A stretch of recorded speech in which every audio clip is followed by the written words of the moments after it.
대장동 깡통 계좌 이거 너무 황당하잖아요. 이거 짚어봐야 돼가지고요. 좀 시간 괜찮으세요? 한 5분 정도. 아, 감사합니다. 이것도 제일 중요한 얘기잖아요. 예. 이거는 성남 시민들 5천 이거는 너무 황당해서 말이 안 나와요, 진짜. 성남 시민들이 받아야 될 돈 또는 받을 수 있는 돈 5천억이 슉슉슉 보이스피싱 출금책들이 빼가듯이 슉슉슉 빠져나간 거예요.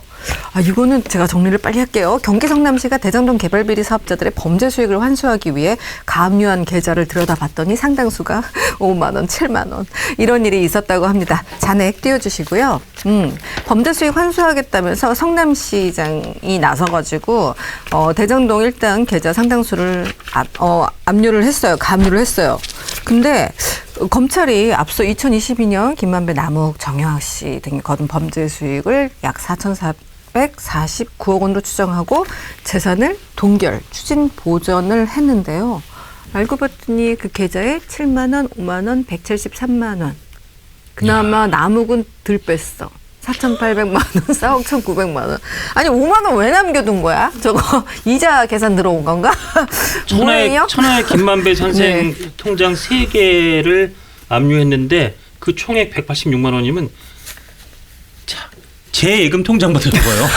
믿을 수가 없습니다. 믿을 수가 없어요. 진짜.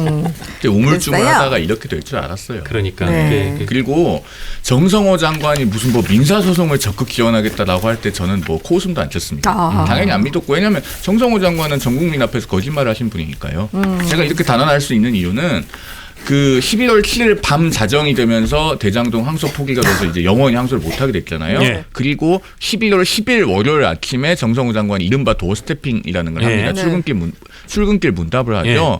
그때 전 국민 앞에서 거짓말했잖아요. 뭐였죠? 부패재산 몰수 특례법상의 그 몰수 추징 제도는 네. 피해자가 없을 때 하는 거다.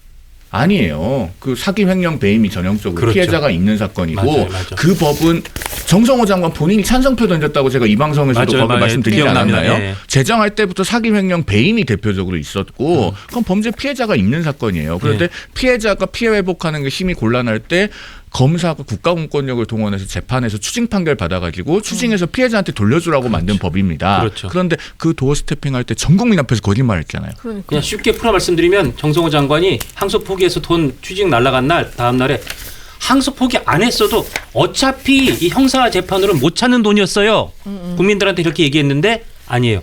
법률상 찾을 수 있는 돈이었어요. 그리고 1심 판결도 428억 원은 추징을 명했잖아요. 물론 전체 범죄 수익에 비해서는 극히 적은 퍼센트이지만 그러면 그것도 잘못됐다는 얘기인데 말이 안 되잖아요. 그러니까 정성호 장관이 전 국민 앞에서 말이 안 되는 얘기를 하면서 거짓말까지 하신 분입니다. 그런데 무슨 민사소송을 적극 지원해요. 그러니까 지금 성남시가 굉장히 분개하는 포인트는 이겁니다. 말로는 민사소송을 적극 지원한다고 하면서 그 추징을 위해서 추징 보전해놓고 그다음에 잔액이 얼마 있는지 확인한 내역들 성남시에 공유를 안 해준다는 거 아닙니까? 그렇죠. 그러니까 26만 쪽에 달하는 대장동 그 수사 기록을 다 복사해서 자기네들이 하나하나 확인하고 있다는 거예요. 그렇죠. 그리고 맞아요. 불필요한 계좌를 가압류하는데 힘만 잔뜩 빼고 막상 법원의 가압류 결정이 나와서 이제 은행으로부터 잔고를 받아보니 7만 원 남아있고 5만 원 남아있고 이런 겁니다. 무슨 훈련시킨 건가요? 아니 그러니까요. 네. 이게 애초에 이 내용들을 미리 파악할 수 있었으면은 다른 그 은닉재산을 찾는데 공을 들였을 거기 때문에 시간 낭비, 돈 낭비, 에너지 낭비를 안 했을 거예요. 그러니까요. 성남시가 완전히 헛고생하고 시간만 날리고 저 사람들이 돈을 더 빼돌릴 수 있는 시간만 벌어준 셈이겠네요. 그렇죠. 그러니까 지금도 정성호 장관의 법무부는 그리고 더 넓게는 이재명 정권은 이 김만배 일당, 대장동 범죄자들의 편을 들고 있는 것이다. 이 부분을 좀 강조해서 말씀드립니다. 딱 그 취지로 조선일보 사설이 정부와 검찰이 대장동 범죄 수익 환수할 수 있는 유일한 길인 성남시 민사소송에 협조하지 않는 것은 대장동 일당에게 이익을 보장해줘서 그들의 입을 막으려 하는 것인가? 라고 물으면서 조선일보 사설이 그게 아니라면 정부가 나서서 부당이득 전액 환수의 모든 수단을 동원해야 한다라고 강하게 질타했는데 이럴 리가 없어 보입니다. 지금 그렇죠. 현재로서는 이럴 리가 없어 보여요. 자, 그래서 성남시장님과 어제 통화를 길게 했어요. 그 신상진 성남시장과 통화를 했는데 어떻게 이런 일이 있을 수 있느냐라고 물어봤어요. 일단 자기도 항소 포기를 한 뒤에 검찰이 그런 행동을 하고 나서 백방으로 뛰었다는 거예요. 예. 갑자기 아니 뭐야 저거 기다리고 있으면 우리가 환수할 수 있을 줄 알았는데 웬일이야 하면서 그때부터 막 백방으로 뛰면서 우리가 뭐 대장동 일당이 가지고 있는 거 가처분 신청해서 잡고 있는 돈 우리가 먼저 가압류 걸게 열심히 가압류 거는데 그 어떤 검찰도 그 대장동 일당 만배니 누구니 아무튼 그 계좌에 5만 원밖에 없어라고 말해준 사람이 없었던 거죠. 그래서 정말 이거는 불량배만도 못한 행위이다. 어떻게 이럴 수 있느냐라면서 이제 불편한 신기를 근데 나타내셨는데요. 하나 궁금한 게 그럼 네. 검찰이 그 전에도 그 일종의 뭐라 그때 가압류였나요? 검찰이 해놓은 상태였 추징보전. 네. 추징보전 했던 거 그것도 깡통이었을까요? 그러니까 그렇대요. 이게 뭐냐면은 추징보전은요 법적으로 가압류와 같은 효력이 있습니다. 그러면 우리가 가압류 결정을 받고 채권자는 법원에 진술최고 신청이라고 하는 걸 해서 제3채무자 그러니까 예금 채권 같으면 그 예금 채권을 가지고 있는 은행 돈을 내줘야 될 의무가 있으니까 우리가 채무자라고 부르는 거고 가압류의 직접 채무자는 아니기 때문에 제3채무자라고 부릅니다. 그 제3채무자에 대한 진술최고 신청이라고 하는 걸 해서 잔액이 얼마인지 받아봅니다. 예. 네. 성남시도 그런 과정을 거쳐서 성남도시개발공사가 이걸 네. 받아봤을 거예요. 예. 그러면은 추징보전을 하는 검찰도 일단 법원의 추징보전 명령에 의해서 이걸 잡아놓으면 그 다음에 잔액이 얼마인지 파악을 할 수 있습니다. 예. 그러니까 그 자료는 당연히 가지고 있었을 거예요. 그렇죠. 제가 성남시장님한테 질문을 했어요. 아니 돈이 있었으니까 몇천억이 있었으니까 검찰이 가압류를 걸었을 텐데 그게 어떻게 5만 원밖에 없어요. 그게 가능해요? 여쭤보니까 검찰이 범죄 수익에 대한 압류를 2022년 9월에 했고 그다음에 가압류를 해달라면서 가처분 신청을 법원에 냈대요. 그랬더니 법원이 네 검찰의 요청을 모두 인정합니다 라고 하기까지 그 사이에 돈을 싹 뺐다는 걸 추정해 볼 수 있다는 거예요. 추정을 한다 이거죠. 네, 이제 추정을 한다. 신상기 시장이. 그러니까 아무리 생각해봐도 그거밖에 방법이 없다는 거예요. 그러면 대장동 일당이 돈을 그렇게 쏙쏙 빼갔어요. 근데 이건 굉장히 촉박했던 것 같아요. 왜냐하면 남욱은 5억이나 남겼으니까요. 누구는 5만 원만 남겼는데. 그래서 돈이 빠져나가는 거 그리고 돈이 빠져나갔다는 것도 검찰은 알고 있었을 것이다. 2022년부터. 근데 우리한테 알아서 니들이 찾아봐라 라고 하는 거는 비협조 정도가 아니라 항소 포기만큼이나 국민 돈을 지키겠다는 의지가 없는 것 그것이다. 같다.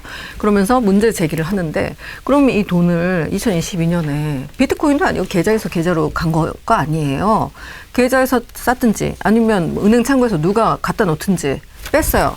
그러면 어디 저수지에 담아 놓을 수도 있고 현찰로 가지고 있을 수도 있고 다른 계좌에 갔을 수도 있고 아니면 아니면 코인 같은 거로 좀 헬스할 수도 있고. 부동산 샀을 수도 있고 코인으로 갔으면 코인 계좌로 갔을 거고 요거를 언제 어떻게 빠져나갔는지 추적을 해야 된다 이제는. 그러니까 이게 추적을 해야 된다. 항소 포기 안 하고 대한민국 형사 그 주체가 이걸 하고 있었으면 그 추적하는 게 굉장히 쉽잖아요. 네. 근데 이거를 형사 주체는 우리는 끝. 우리 더 이상 저도 이제 안 빼서 안 상관 안 할 거예요라고 항소 포기로 그게 그런 효과가 생긴 거 하니까 민사로 일개 지방자치단체는 성남시가 민사로 해야 되니까 강제력이나 그 효율성 면에서 확 떨어진 거잖아요. 그러니까요.